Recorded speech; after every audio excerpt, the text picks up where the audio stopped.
Hello, everybody. Welcome to today's story. And make sure it's good. Yes. Yeah. Always have to make sure if the sound is working, or else I'm talking to myself for 20 minutes. Anyway, the quick story today is this a breakout or a fake out? What's going on in the market after a Memorial Day weekend? It was pretty stunning price action, shooting all the way through. One big leg up, another big leg up. And right now we're kind of flat. We're hanging out at the 31,700 level. Looks like it could breach the 32K level again. And everything is good. And some other cryptos are on fire too. So let's jump in. Math, money, and freedom. And of course, this is edutainment. First of all, the story today is really to talk about, is it a breakout or is it a fake out? The sentiment out there is like nothing I've ever seen before. Everybody is still pulling their hair out. Nobody believes the move. Everybody thinks we're going straight back to $20,000. But let's see what on-chain tells us. Let's see what data tells us. Let's see what the hodlers are doing. Let's look at a whole bunch of other stuff. Let's look at the stock market too. Amazon, talk about Cardano, and some of the ugly stuff. Not Cardano. Cardano's on fire. We'll talk about that too. So first of all, we're going to begin with the good. Last week, we began with the bad, but this week, there is a lot of good news. So first of all, Fear and Greed is up from 8 to 16 after being a month hovering around that kind of 10 mark, which was stunning. That was historical in itself, as was 8 red candles. And you know, for the entire month of May, we had this extreme fear period, and I don't think it's ever happened before.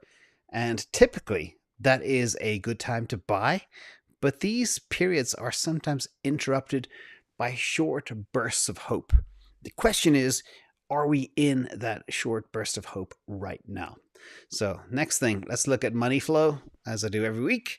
Digital asset investment products saw inflows totaling 87 million, which was good, because we had a record inflow for the year 2 weeks ago, and then a dip, and then back up again. So that's positive.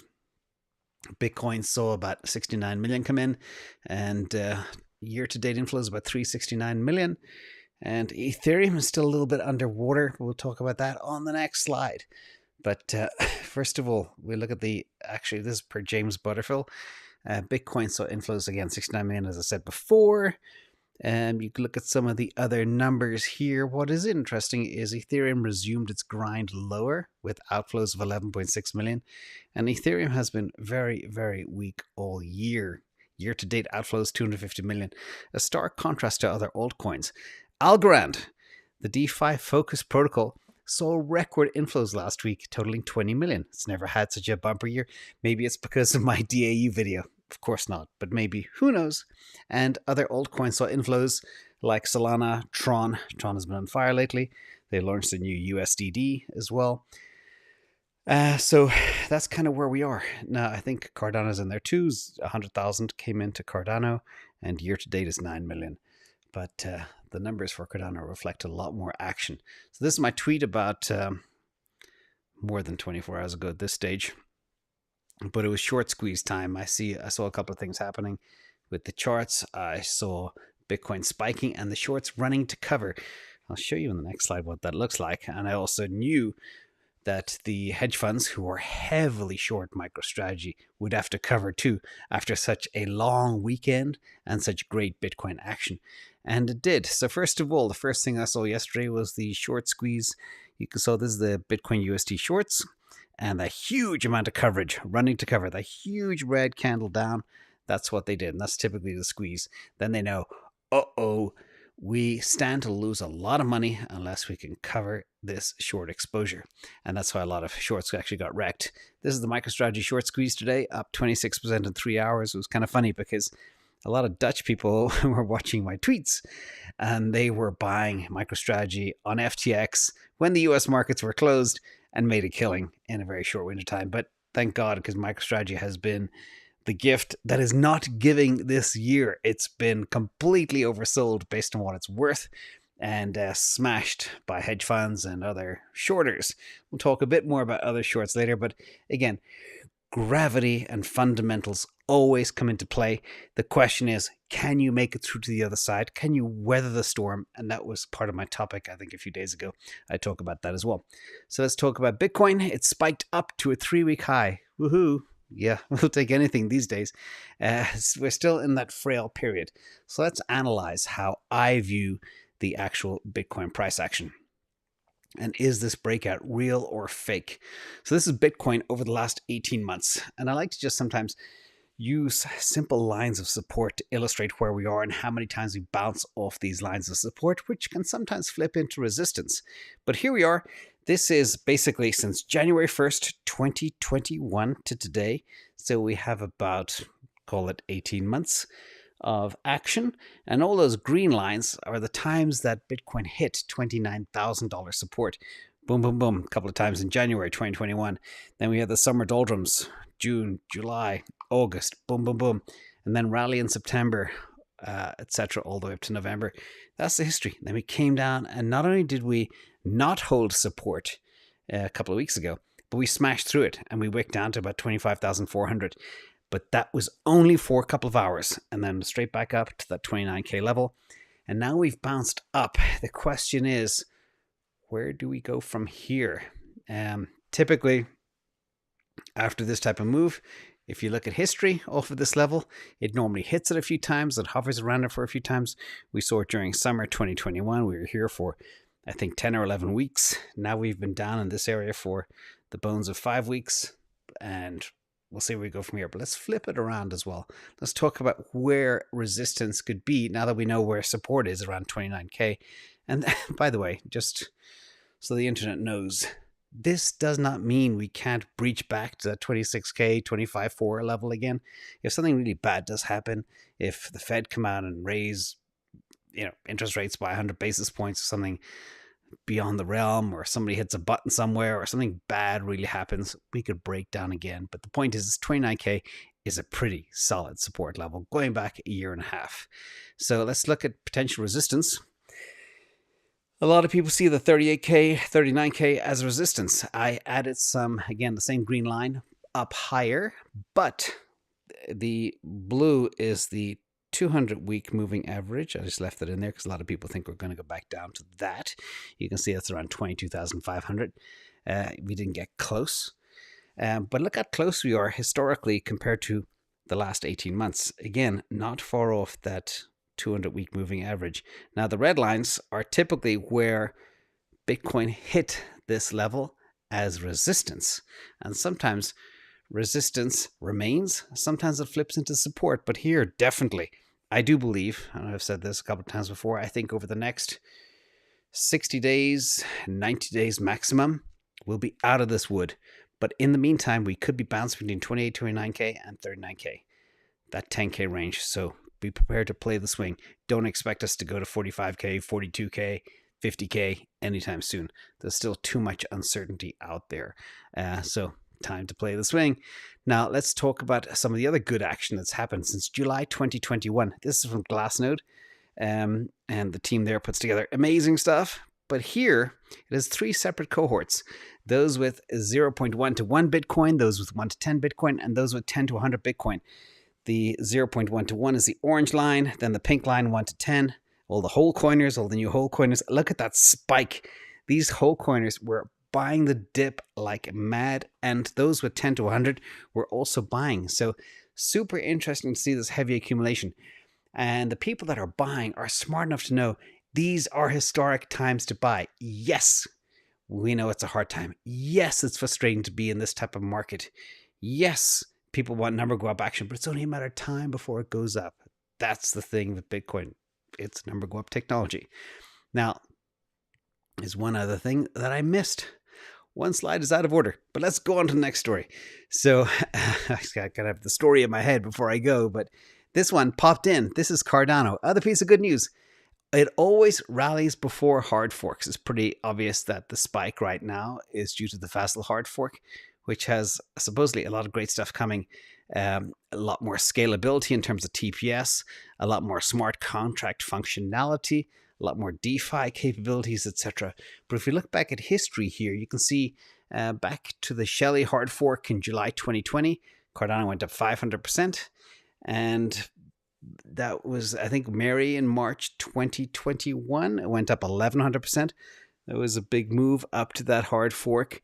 And while the most recent Alonzo update saw the DeFi asset rise about 135% and reach an all-time high of $2.96, ladies and gentlemen.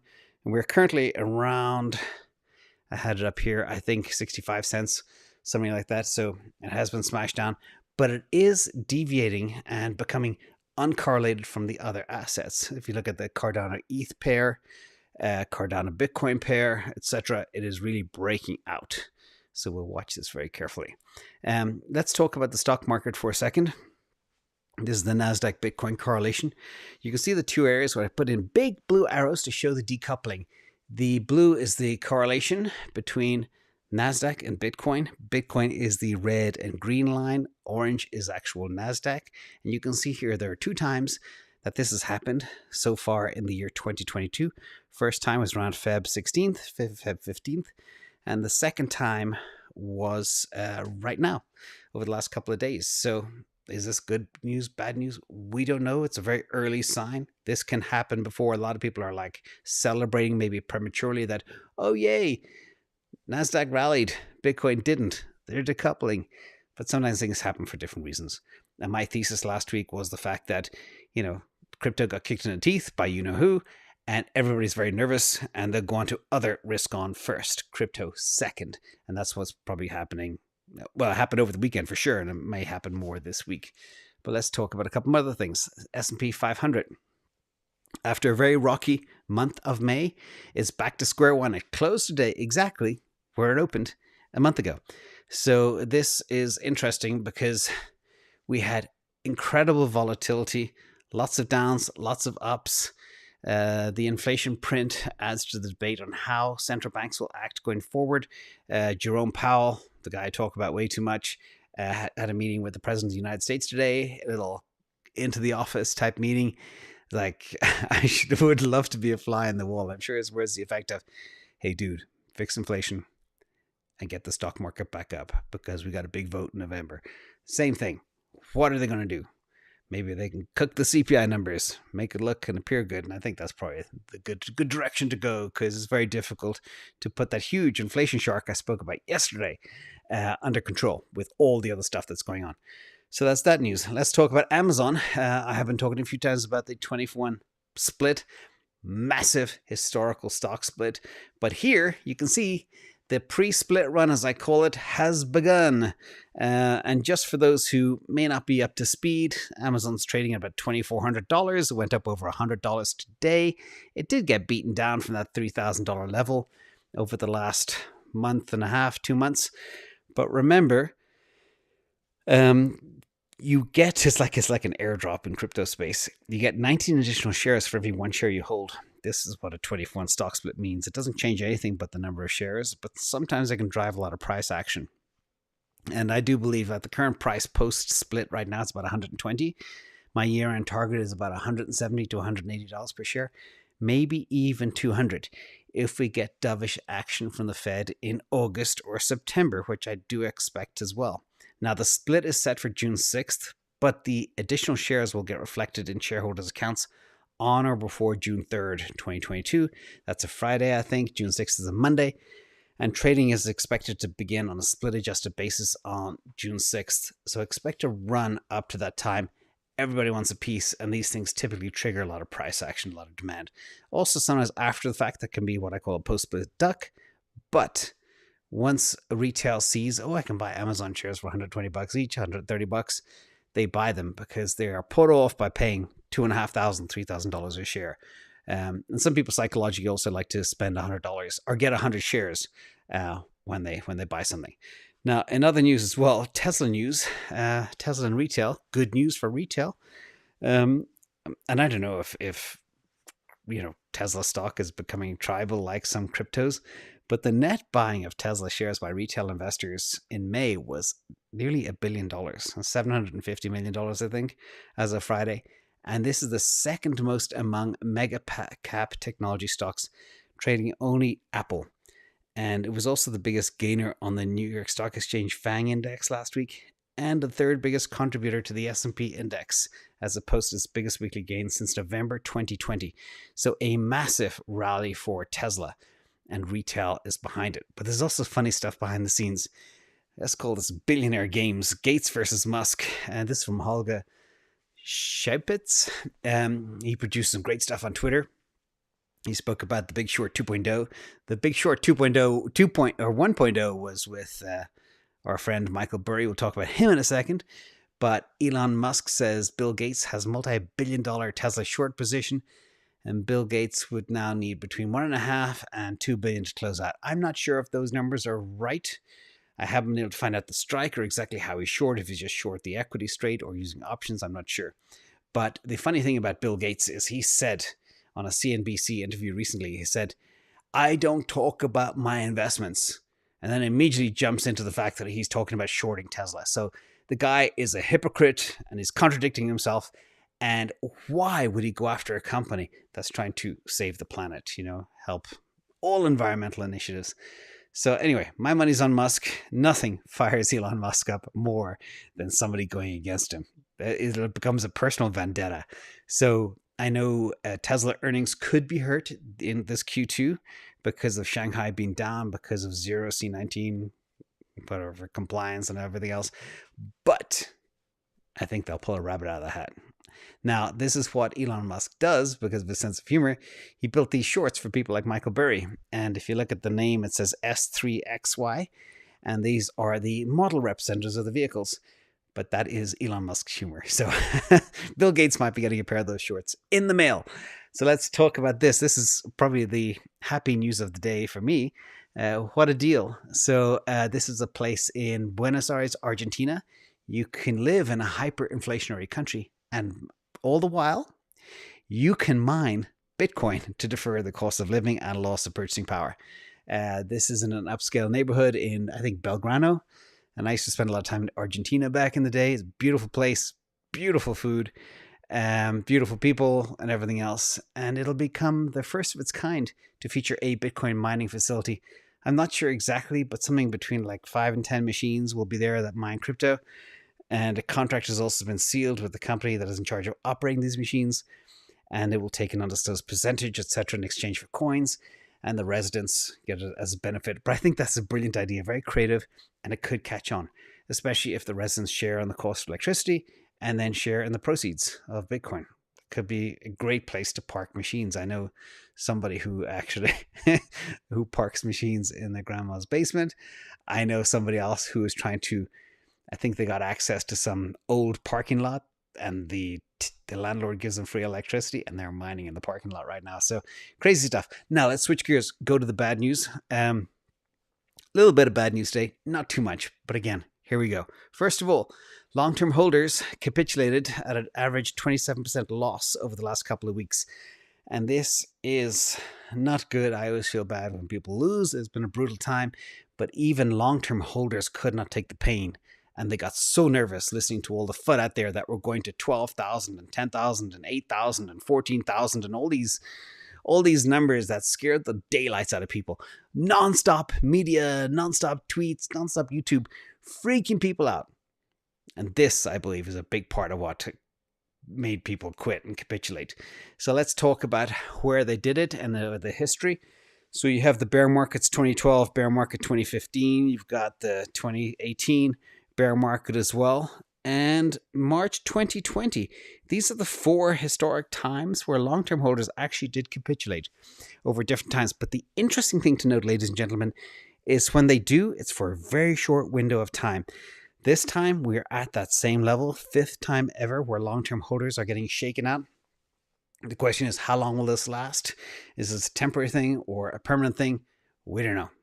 But we'll watch it carefully, of course.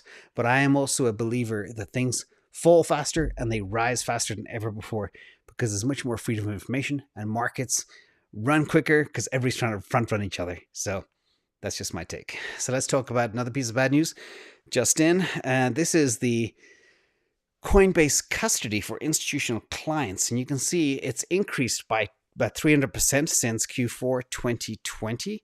But did you see the Q1 drop down by 35%? That's the indication there. Q3 shot up in Q4 and then dipped right back in Q1 22, back to Q3 2021 levels. This could be part of the nervousness that institutions have, again, about some of the FUD around Coinbase being illiquid, on the verge of going bankruptcy, all that type of stuff. But this rattles institutions that park their Bitcoin with Coinbase. That could be the cause. We don't know. Again, we'll watch it carefully. Let's talk about miners for a second. Looking at the Bitcoin price relative to the Bitcoin production cost, you can see here that the margins have taken a massive hit in recent months. That's for a few reasons. First of all, the hash rate's going up. That makes mining less profitable. And given a Bitcoin price, we'll call it 31K today, the Antminer S19 has a cash flow per Bitcoin of 23,000, which is not bad.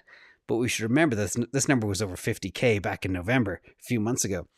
And things look worse for the S9, which only generates a cash flow of 8K per Bitcoin. So if you flip that around, you can nearly calculate the break-even point for the S9 miner. Take 31K less 8K, you get 22K. That's when these miners become inefficient to mine Bitcoin. Perhaps based on certain other factors like cost of electricity and overhead and stuff like that. But we'll watch that carefully. But again, miners got hit proportionately hard because of this downturn, but they'll come back. It's a self-regulating mechanism, like I discussed in Sunday's Q&A as well. So let's talk about accumulation by cohort. This is another piece of kind of good and bad news, but I stuck it in the bad section anyway. But here I did speak about those cohorts, the 0.1 to 100 Bitcoin holders. They're in blue on the right-hand side. And at the very top, the 10,000 plus cohorts. These cohorts have been stacking all of May. The people that are flat to neutral are those with 100 to 10,000 Bitcoin. They haven't been doing anything, going anywhere. Or they've been selling off a little bit to line the pockets of those other cohorts. So again, super interesting chart from Glassnode. Thank you guys for sharing that great information. Another piece of good news, I was torn with this, whether it's good or bad news. So I stuck it in the bad category as well. I had a lot of challenges this week with categorizations. But this is about the Central Bank of Russia is open to allowing the use of Bitcoin and crypto for international payments. Obviously, they try to get around embargoes. They need to be able to take in money from oil that's not on the SWIFT system. So how are they going to do that? Crypto, perfect solution. But these money transfers could be reasonably large for gas and oil and other commodities. And Russia has experienced a lot of turbulence, especially with the ruble and with everything that's going on. And everybody, again, will find ways to solve problems, but this could be a double-edged sword for Bitcoin. What I mean by that is, yes, it's good for Bitcoin that it could be used for international payments for countries to exchange energy, which we've talked about for a long time last year. But in the eyes of governments in the West that already hate Bitcoin and they're not happy with Russia right now, this might make Bitcoin even more unpopular going forward, saying it's only used for nefarious activities and stuff like that. So again, one to watch. Now let's talk about the ugly news. Just 3 pieces today. First of all, this was an interesting piece according to Andrew Truvales. And he said, according to the Blockchain Explorer, about 1.23 million Ethereum transactions failed in the month of May at the time of writing. And the transactions fail for a number of reasons, including if a transaction is signed by a wrong sender or if someone attempts to send negative funds. But the key thing about this, about 1 million transactions failed also in April. And unfortunately, these failed transactions don't return funds for gas fees to the sender. So if you try, you fail, and the transaction costs you 3 ETH, it's gone, it's lost. And I think there were a number of transactions that cost at least 3 ETH, which is about $6,000 a transaction where the fees are just lost. Now, Vitalik does claim that Ethereum transaction costs will significantly decrease after the merge, and that could be Q3, Q4 of this year, meaning the networks upgrade to proof of stake. So watch this carefully. Now, in other ETH-related news, some optimism, not really. Optimism did falter today under high traffic after the following OP token launch. This was an airdrop, and there was a problem with an RPC, which is a remote procedure call. It's a set of protocols that allow different entities to talk to each other. For example, a MetaMask wallet to interact with other protocols, and the Optimism layer crapped out. It didn't work. It got heavily congested, and it's supposed to be a scaling solution, so it was not a very good sign for that. And those, I can't remember the exact percentage, but a high percentage of transactions did fail. But they are doing more airdrops as they go forward. And in other news, I stuck this under the bad section to, even though it's not that bad news, but just to show that I'm objective, talking again about the Solana drift clock, the Solana drift clock drift update, not drift clock. And a big thank you to Sanjay for sharing. As you guys know, Solana has a decentralized synchronized clock. As it is decentralized, you cannot just simply set the clock again. Time drift happens every time slot time is greater than 750 milliseconds. If less, the time will sync again. And it is, to many, they believe it's a cosmetic issue. It's a minor issue that brings about longer confirmation times. And it's not really ugly news, but again, I stuck it in here. The left is the tweet series from Anatoly, and he talks in great detail about exactly what's going on and how it's not affecting stuff. And then Lane Stakewiz is talking about it as well. Basically, it means confirmation times are higher due to slower slots and skip rates, so you might have to wait 30 seconds instead of 20 seconds. So that's the worst news you can see regarding this. But again, it's a problem. They're on it. They've upgraded, I think, 80% of the validators to the latest version. That will hopefully solve this problem and alleviate it going forward. So with that, everybody, hope you had a good time. Hang tough. Bitcoin has gone up a little bit. $65 since I began, so that's something. Anyway, you take care, everybody. Peace and love. Bye.